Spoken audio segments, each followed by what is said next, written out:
ড্রাইভারকে মারধর করেন, জেল জরিমানা করেন, এটা কিন্তু ঠিক না।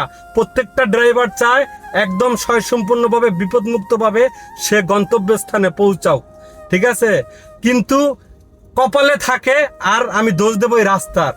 তো আমি বাংলাদেশ সরকারকে আমি বিনত অনুরোধ করব, যেই রাস্তাগুলো এখনো 1 লাইনের আছে ওই রাস্তাগুলো আপনি 2 লাইনের করার ব্যবস্থা করেন।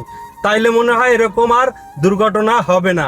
সবাই স্বয়ংসম্পূর্ণভাবে এবং বিপদমুক্তভাবে গন্তব্যস্থানে পৌঁছতে পারবে। যদি সবাই মনে করেন যে না আমার কথায় যুক্তি আছে, আর যদি মনে করেন না যুক্তি নাই, তাহলে কমেন্ট বক্সে বইলা যাইবেন, কারণ একজনের কাছ থেকে একজনের শেখে।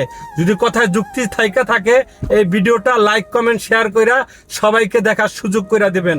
আর যদি আমার কথায় ভুলভ্রান্তি থাকে তাহলে ক্ষমার দৃষ্টিতে দেখবেন। সবাই ভালো থাকবেন, সুস্থ থাকবেন। আসসালামু আলাইকুম ওয়া রাহমাতুল্লাহি ওয়া বারাকাতুহু।